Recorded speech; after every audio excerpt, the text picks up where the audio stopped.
I would like to now invite our speaker here, Dr. Jukka Viitanen, the CEO and the founding partner of Hubconcepts in Finland.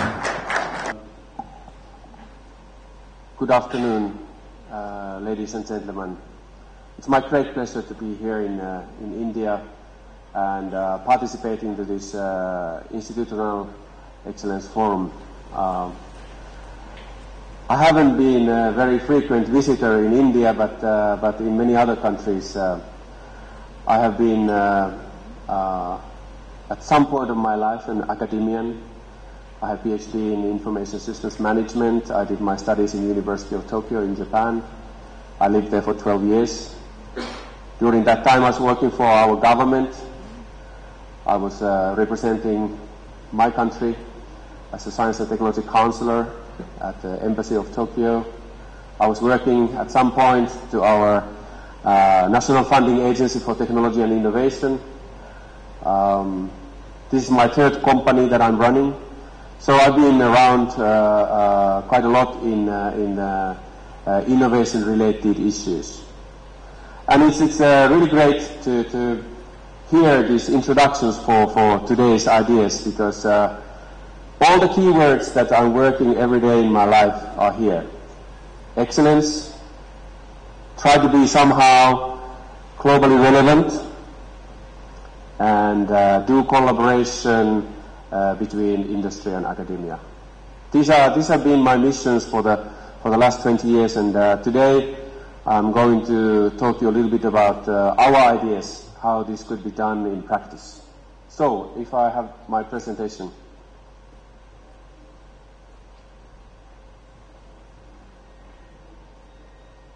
This is essentially something that has something to do with universities, research institutions, industry, and so on.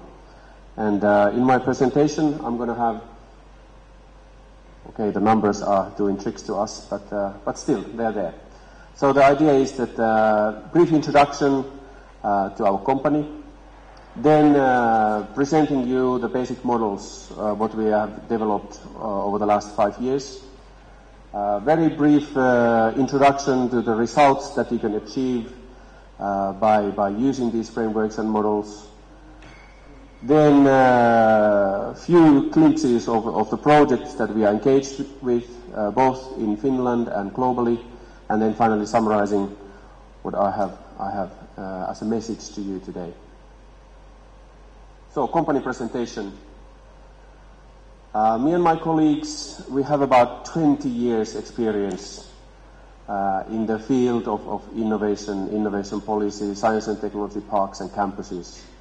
We have visited hundreds of science and technology parks, innovation centers, incubation centers, and we have worked in all of these countries over these last 20 years.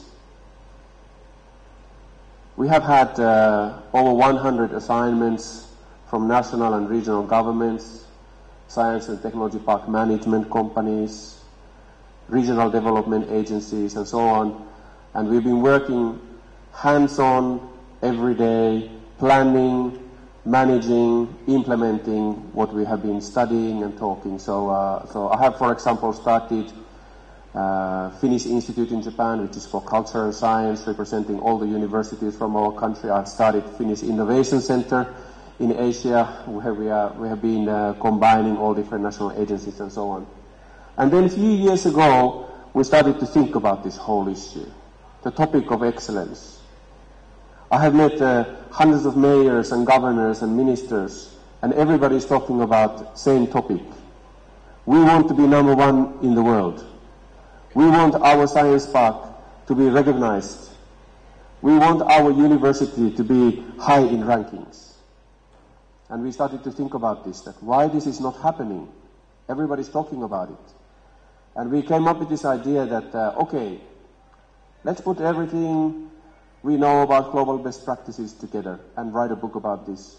Create our own frameworks, try to explain what it means to be globally attractive and one of the winners in the game. And we wrote a book about it, tested it, and got quite good results. And that's why we decided to start our new company called Hubconcepts. Here is the book. And today we are relaunching this book here in India. We started in 2011, and it was about 3 years project where we collected all the necessary data for this and tested our models, and then we went live to start our business. So that's about our company.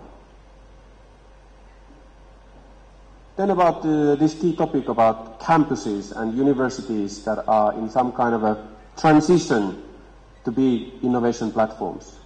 So these are basic 3 things what are happening nowadays. We have already heard here today some industry leaders giving their opinion on this idea that it's not enough anymore to build nice campuses. We should actually build them for a purpose. We should have some kind of a socio-economic thinking or special considerations of quality of life, so that actually these universities are providing something for the society. Another thing is that especially from industry side, from private sector side, the expectation is all the time more of universities, because so far, traditionally, universities are basically places for studying and doing research. But globally, we could say during the last 5 to 10 years, pressure towards universities is increasing, in a sense that universities should also participate to this innovation discussions and thinking and provide some results for society. And that is actually something new for quite many universities.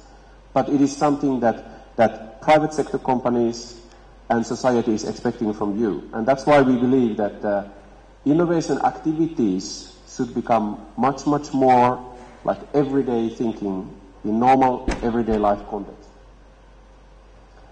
We are also very heavily involved in construction, in buildings, in urban planning, architecture.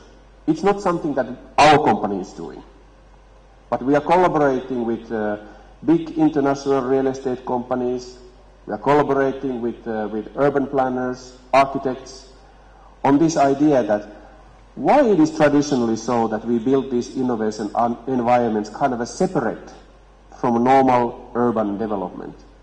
And I think that this is one of the very relevant topics, especially for a country like India, where urbanization is going on and you are facing several challenges related to sustainability, ecology, being smart, and so on.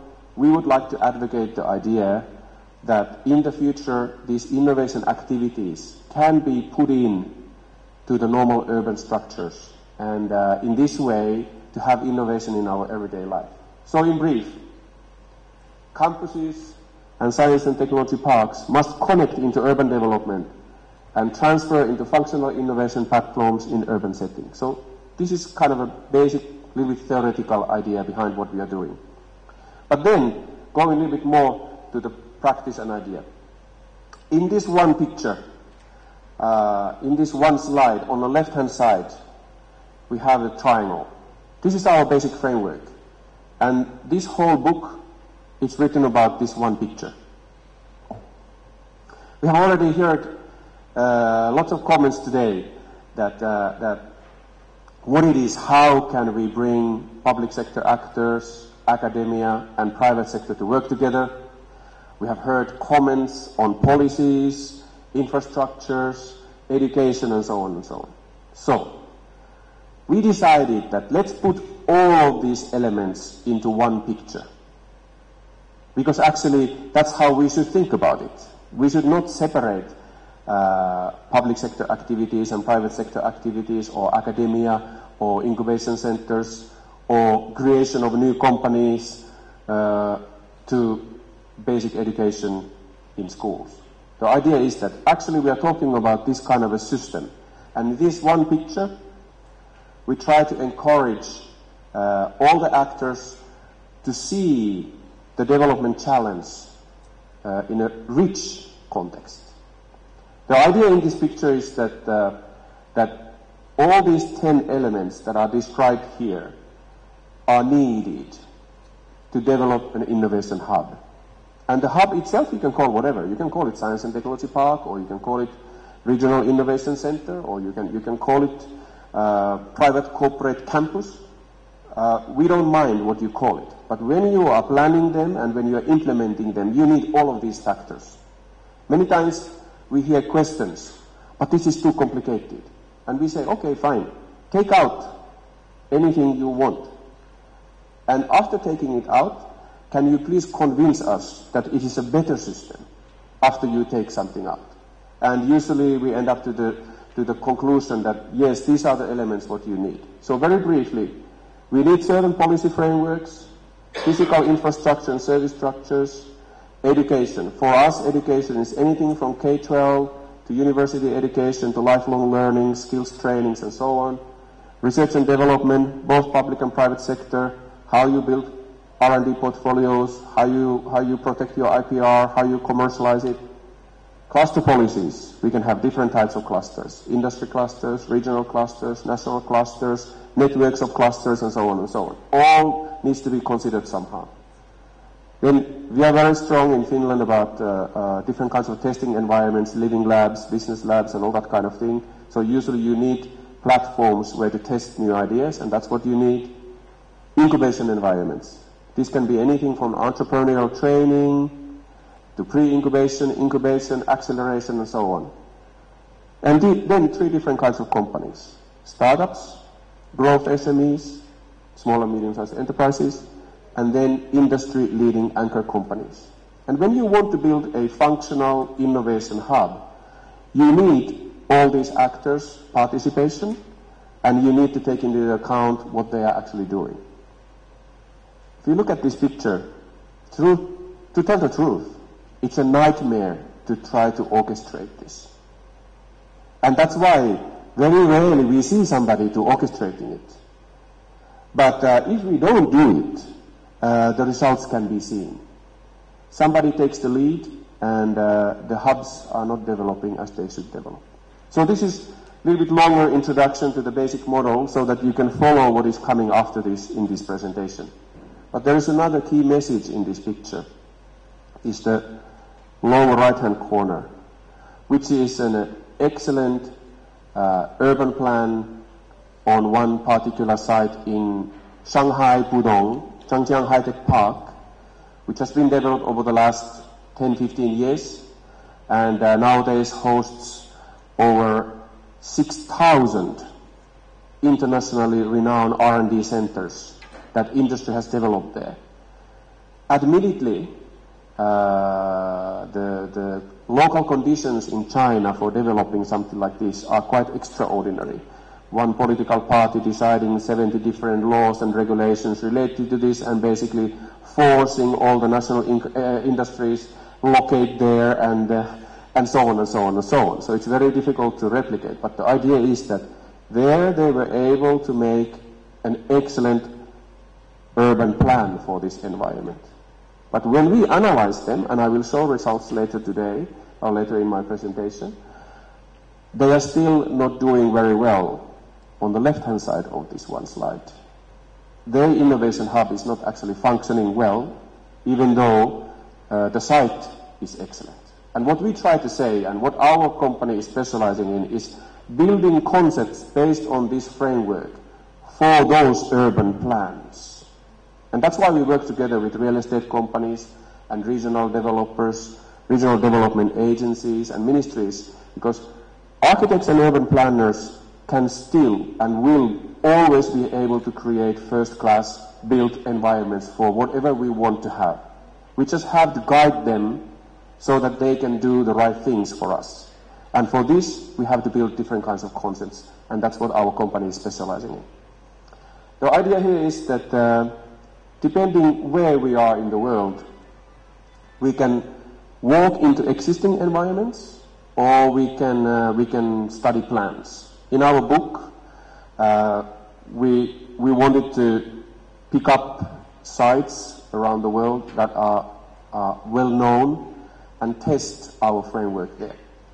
We changed this one triangle model to an instrument, to a tool, where you can walk into any scale of environment and evaluate how well they are following global best practice, how well they have matured over time, how well they are using available tools, and how they score. And here you can see that we can present this kind of visual ecosystem profile to any site that you give to us. It can be a university campus in any city here in India.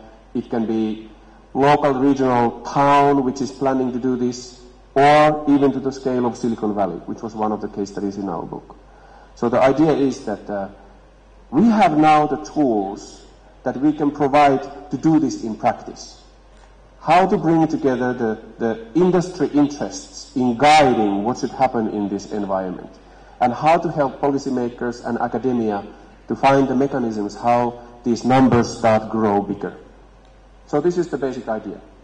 And when we do this, there are certain benefits that come out of it.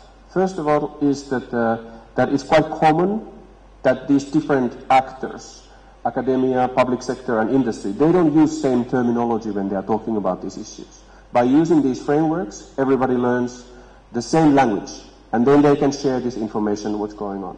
It helps to identify the critical management issues in these hubs. Another thing is that once we decide to do collaboration together, with this kind of a model, we can identify the critical decision-making points and start doing this together and grow those numbers.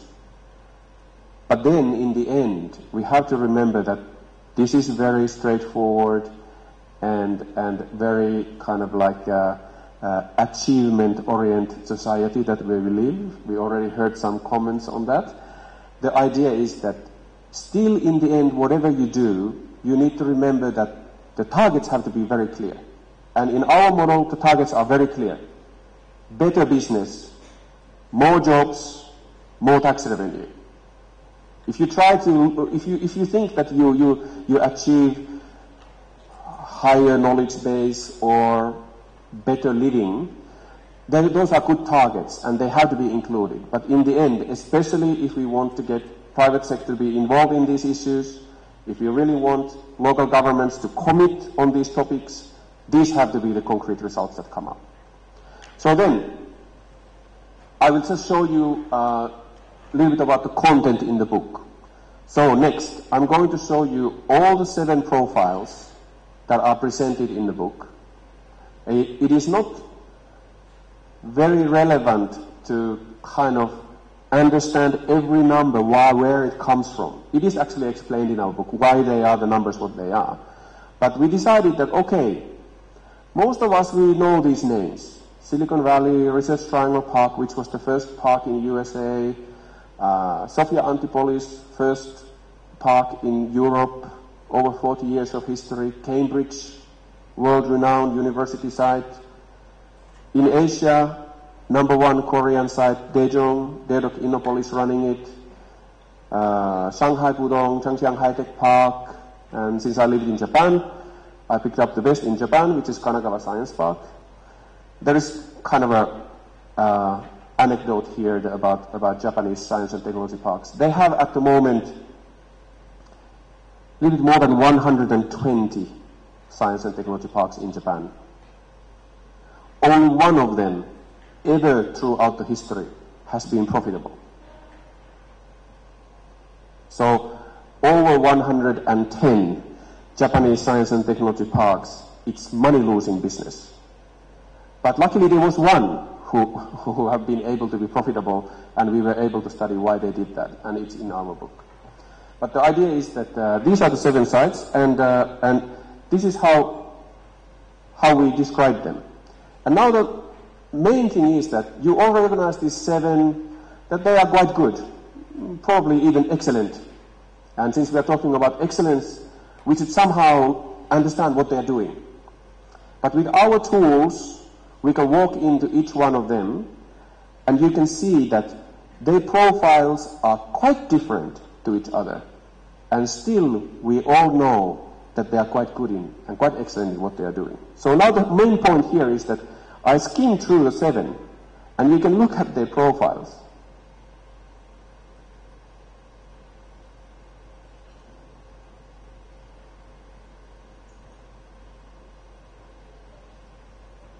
So you see, our tools don't say that there is a need to copy somebody, or that there is a need to benchmark and believe that that's something what we should do. Our tools are actually tools for learning from what others are doing. And we have case databases, even in our book, several cases that describe very different conditions on all three major innovation continents. And we can use the same tools in providing insight to us what is happening. And by digging deeper to these case sites, we can learn what is happening. And this is one of the key messages, that we would like to work also here in India together with you to use this model to help you to analyze the present state, and also work with you in your planning processes, so that you can become globally attractive and reach those targets that need to be reached. And that's the whole point. But then finally, turning this theory, turning this book into practice. Already before starting our company and writing this book, we had dozens of cases, and that's why we know that we are more or less on the right track and understand what's going on. But as a young company, it's our third year of operation. We are already doing globally quite interesting projects, and I would like to introduce you some of them very, very briefly. Number one innovation hub in Finland is called Otaniemi, which is essentially a university campus area for the university, which is nowadays called Aalto University, which is a combination of former Helsinki University of Technology, Helsinki Business School, and Helsinki University of Art and Design. All of these three universities were in top 10 in their respective fields in the world. For example, Helsinki University of Art and Design has been there for the last 15-20 years as one of the top design schools and universities. Helsinki Business School, definitely number one in Finland, been accredited with several different networks in Europe and so on. They all decided to combine to one innovation university. So in Finland, the university laws have been changed. All our previously public universities have been privatized. In this process, of course, they receive governmental support for their creation, meaning that nowadays they are in the forms of foundations or private companies, non-profit organizations and so on. And they still all operate as universities. They all receive support from government for basic functions for education and research. But now, essentially because they are private, they have a right to do much more industry collaboration and provide industry and access to the university resources. So we are working there. The biggest kind of a key in all of this development is that this used to be a university campus area, and in front of here you see Nokia's headquarters, Kone Corporation's headquarters, Finnish biggest oil company headquarters. There are over 100 industry headquarters located right next to the university, and there is a big plan on the left hand side. There are these 4 residential towers that will be built in this area. This used to be essentially a university campus area a little bit outside of normal urban structures. Now they are putting a subway line through this area, and over the next 10 years they're going to use 5 billion euros worth of real estate investment on this area, and we are working together with them to make sure that this area will function as a new urban innovation hub. And that's what we are doing together with them. In my hometown, northern part of Finland, city called Oulu, they have a major Innovation Alliance initiative related to healthcare and wellness.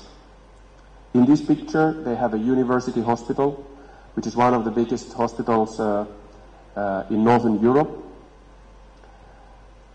they're going to totally renew this hospital over the next 10 years and spend about 500 million euros in building and changing it and all that. And around this area, they're gonna build something that they call Medipolis. It's kind of like a science and technology park on health and wellness issues. And we are advising them how they should make sure that the industry-academia collaboration is happening in hospital environments and how they can use this hospital as an innovation platform for testing new products, services, service packages, and so on for the future. And around this area, they're gonna build something that they call Medipolis. It's kind of like a science and technology park on health and wellness issues. And we are advising them how they should make sure that the industry-academia collaboration is happening in hospital environments and how they can use this hospital as an innovation platform for testing new products, services, service packages, and so on for the future. And we are working in Thailand. Well, actually, we are working in several foreign countries, but I have a couple of examples here. In Thailand, our client was the biggest Thai company called Amata Corporation. Their main business is to develop industrial estates. So they buy land, they build infrastructure, basic municipal infrastructure on those lands, and they lease or sell this land to companies who want to build factories. It has been very, very successful business. This one company is representing about 7% of gross domestic product of Thailand. The owner is the richest man in the country and one of the 40 most influential decision makers in Asia. And he's worried. He's worried because he has been traditionally developing industrial estates. Over 600 companies have started their factories there. All Japanese automakers, key automakers, not all of them, Toyota, Nissan, and Honda are operating on their land. Japanese automotive industries have basically replicated their value chain on Amata's land. But he's worried. He's worried because in Vietnam, Cambodia, Myanmar, labor costs are so much cheaper than today's Thailand. And he's afraid that these companies will leave and relocate to somewhere else. And he heard about what we are doing with our models and all that kind of thing. And we work together with Amata and my dear Japanese friends, Japan Research Institute, which is one of the biggest consulting company in Japan. We created them a plan how they upgrade industrial estate to be an innovation platform. Because they bought a new land and they're going to develop it, but they're worried that nobody will come because there is a major competition happening in Asia. So what we did, we started to work together with them and created them this Amata Science City project plan with which they're going to provide value-added services to their clients. And this is kind of a partly for-profit or not-profit part of Amata's actions, because they know that they cannot do this as a private company. They need partners, universities, governmental policies need to be changed. They need preferential treatment for setting up science and technology parks and all that kind of thing. But with this plan, they are going forward and they believe that they can provide value-added services to their clients. And this is one form of being innovation platform. And then our final example comes from a little bit closer, Kazakhstan, country a little bit north from here, part of former Soviet Union. Kazakhstan was actually one of those countries that didn't want independence from Soviet Union. But Soviet leaders and Russian leaders told to Mr. Nursultan Nazarbayev that you are a good man and you should run your own country, so please have your independence. And he kindly accepted. At the moment, this country is one of the richest countries in the world. They have lots of oil and gas. They have 27% of the uranium mine of the world. Totally debt-free. Their national debt is zero in this country. And After being in power for about 10 years, President Nazarbayev started to be worried about corruption. The former capital, Almaty, was very corrupted, and he thought that this country cannot succeed if we continue like this. So he decided, let's create a new capital. And he decided, okay, let's create Astana. In the middle of fields in the center of Kazakhstan, in 10 years, they have a capital city where 800,000 people live. Over the next 10 years, the population will grow to 1.3 million. So, quite fast development. They have had excellent architects, urban planners, all that kind of thing, and everything is checked by president. So, in this sense, there's a grand master behind the ideas what's going on. And they have excellent human resources. All the persons and people who are in charge of this development, they've been trained in USA and UK and overseas, speak fluent English, and they know about innovations. So in this new city, they have science and technology parks, they have technoparks, industrial estates, new universities, international universities with international faculty, where the president of the university is a non-Kazakh person, and 50, 60 professors globally coming to this university to teach courses, not living there all the time, but anyway. And again, they heard about what we are doing, because they have all these elements, incubation centers and technology transfer offices and industry academia liaison offices, and still they have this kind of a feeling that, okay, it's okay, but somehow it's not working. And we worked with them for about 7 months, and came up with a kind of a grand master plan for the whole city, how they are going to use the next 10 years of urban development for their benefit, so that the whole city will be an innovation platform for them in the future. So we try to advocate the idea that don't build separate university campuses anymore, don't build any more science and technology parks. You are going to build shopping malls where there will be over 10,000 people visiting every day. You're going to build new hospital districts. You're going to build new entertainment districts, sports districts, and so on and so on. Why don't you develop all those environments as innovation platforms for you? And we created them this basic vision how they should go forward for the next 5 to 10 years. During that process, Kazakhstan was granted, and especially Astana was granted a right to organize World Expo 2017. So they won a competition, and 2017 they're gonna have World Expo, and some of our plan will be implemented as a part of this World Expo development. So this is one example what we are doing. But finally, I would like to summarize and let other speakers to take the podium and summarize like this.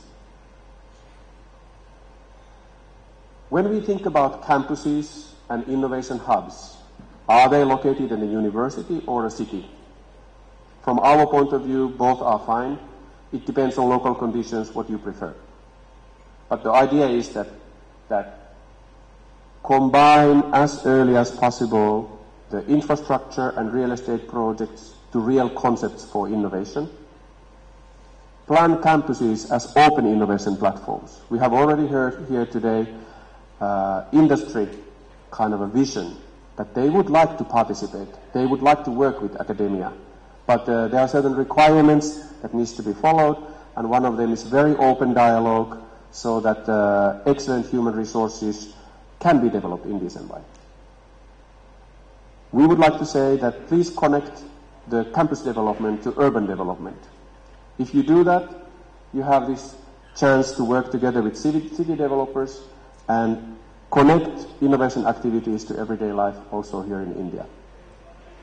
And finally, as already heard many times, please join forces with private companies and city developers, city authorities, so that you engage in this kind of a strategic development of your urban environments, your innovation hubs, and patterns for collaboration also here in India.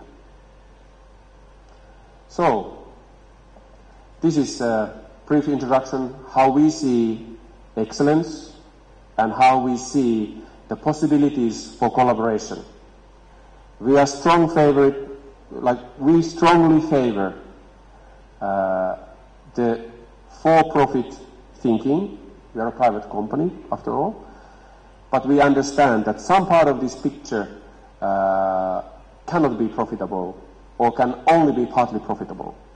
And in our triangle, it is quite clear which are the most promising avenues to make profits and which are the ones that are a little bit more challenging. And of course, I'm happy to continue discussions with all of you about these issues. So thank you very much, and hope to have a lively discussion.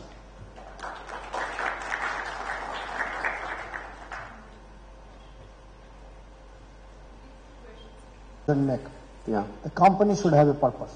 Yeah. So, if you see the profit orientation, maybe in my opinion one of the major cause which caused the global meltdown. Yeah. You can see the history of thousands of years. If you are just profit focused, it will not be sustainable. We are talking about the excellence. Yes. So definitely, if it is not addressing the excellence, shall we continue with that? Well, the thing is that from our point of view, these two things are not contradictory in any ways. As I already said, in our model there are several parts that we openly accept that don't have to be for profit, and we still need them. If I go back to this model, because it's easiest to talk about it,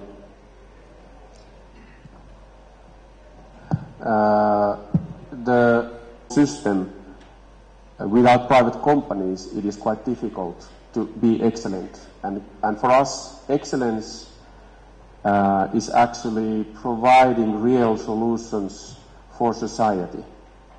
And one actor in society is then private companies, and they are doing this for profit. And it would be kind of denying some of the truths how world is nowadays if we say that nothing in this can be profit oriented. And in Finland, when we are talking to our major big companies in their industries, they are not participating so much to this discussion because in our socio-economic climate and our governmental policies, it is not very open that this is allowed to be profit business. And for private companies, there is no sense to be participating if no profit is available anywhere. And that's why they are not participating very much. So from our point of view, the basic idea is that we are all keen supporters of the idea that industry and academia should collaborate, and public sector and industry and academia should collaborate. From industry point of view, this is nice exercise, and they do that because they are patriotic and they want to give back to society. And many times for big companies, this whole issue is some kind of a corporate social responsibility issue, which as such is great, so they are participating.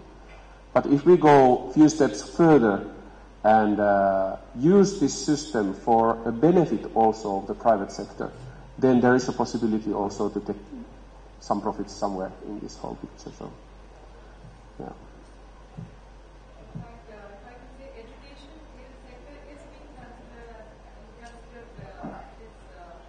not-for-profit sector. It is. But if you are looking for public-private partnerships, the model which is very has been successful in our country. Without looking into return of investments, the investors are not winning. Yes. But then, as you said about the CSR, we have to be talking nowadays about the triple fact, PPP. Yes. People, planet, and profits. For profits, but first people, then planet, then profits. That's excellent. I'm going to use this from now on. People, planet, and profits. Excellent. Now I know what PPP means. Because traditionally, as we all know, it's a public-private partnerships, and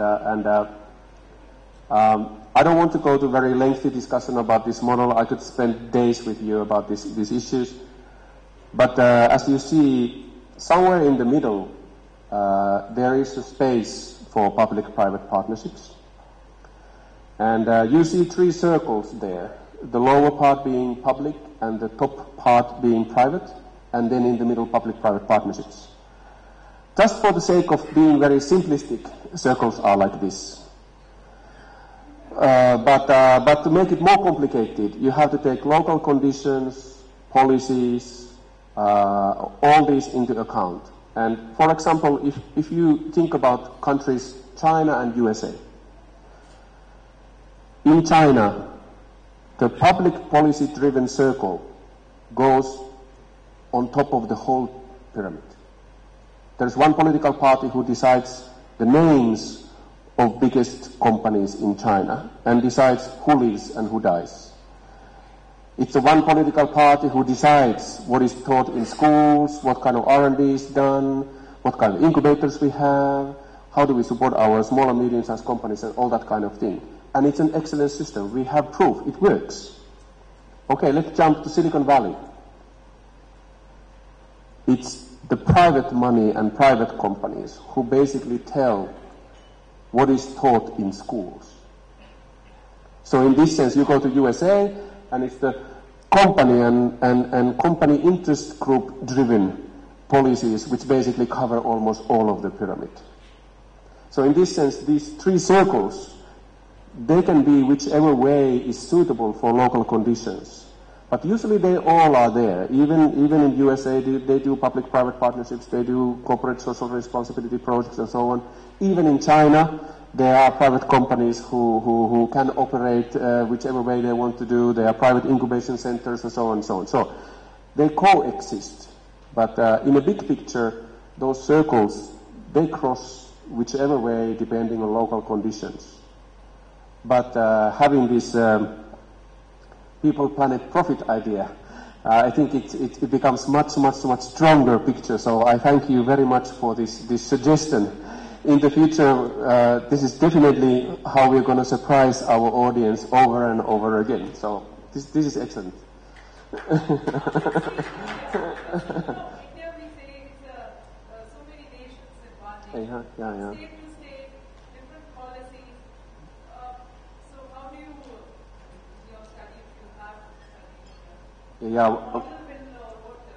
Well, the basic models, it's applicable to quite many things. We can develop industrial clusters with this. We can develop regional innovation hubs. We can develop university campus areas. It depends on local conditions. In the same way, in a bigger country like India, where you have very strong regional differences, we have to learn about those differences. And we are not saying that these triangles are for comparison. Each triangle is unique by itself, and you should only be interested in your own triangle. Unfortunately, it's very not normal for everyday human being. We always want to compare. Immediately everybody starts thinking, oh, look, their number is bigger than ours. Fine, you can also compare, but the basic idea is that through local conditions, you can apply this model to create common terminology, common guidelines, and give people this kind of a view what we should do next. So we try to be very practical and advise how to go forward. Yeah.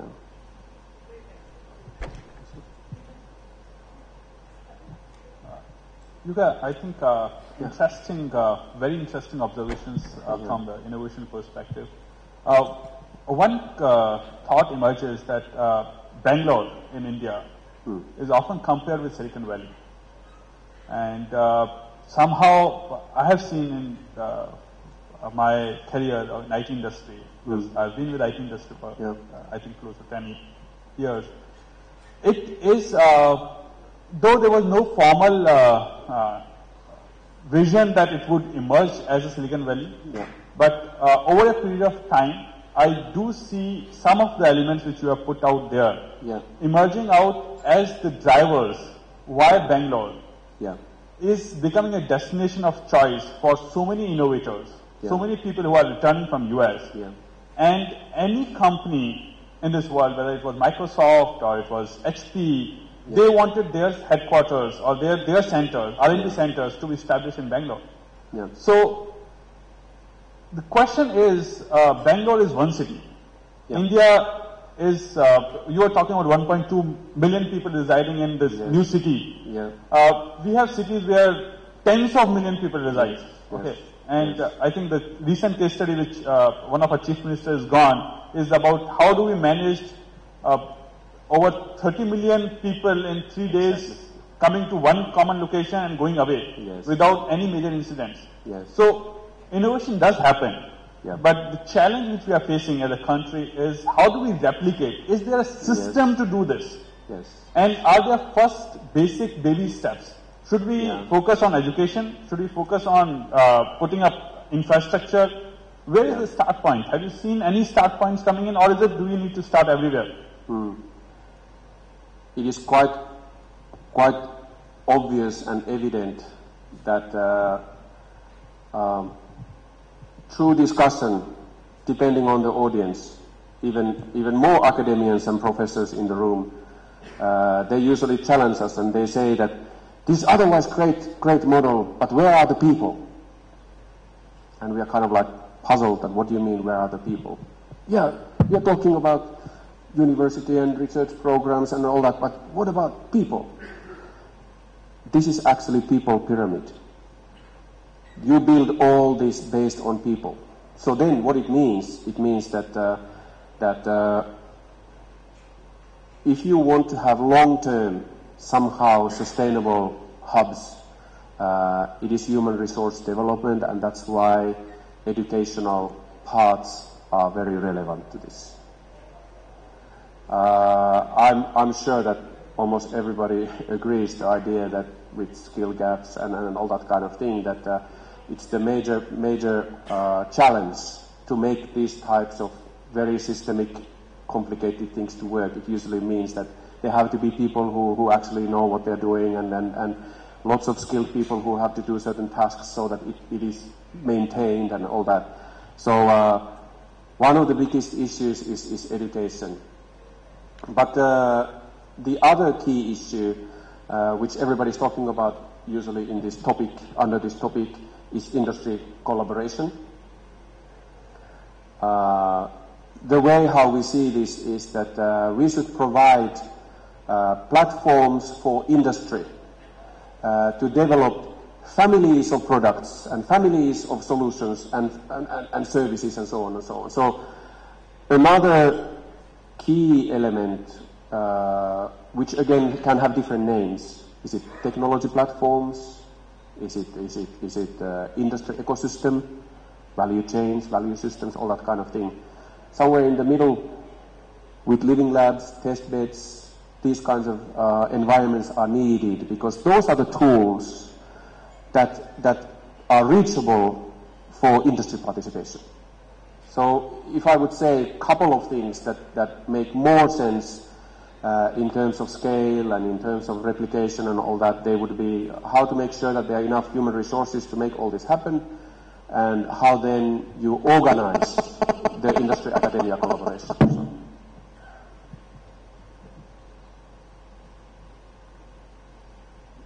Hi, Jukka. Very good morning.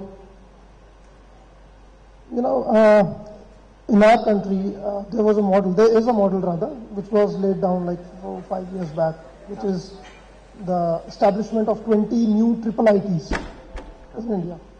Now, when this model was formulated and, redone every time, the HRD, the Ministry of HRD, finally came to a conclusion that the new triple ITs are going to come into existence only with industry partners.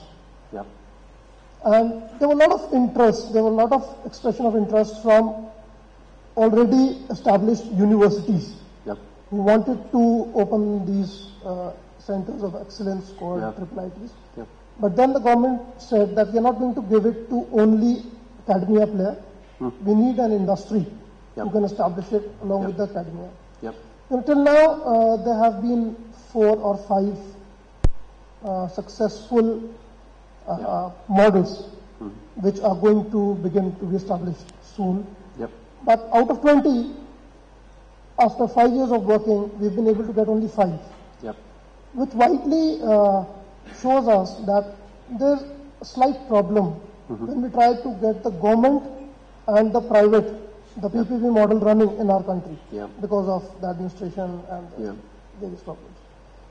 Now, at the same time, there are a lot of private players, say private universities, new establishments, who want to introduce such kind of concepts. But the kind of trouble they face is that the big industry players are not ready to partner them because either they are very young or they are not of a particular scale. So my question to you is that when we talk about such concepts, are they ready to be implemented in young or small setups comparatively to what you have shown, you have worked on?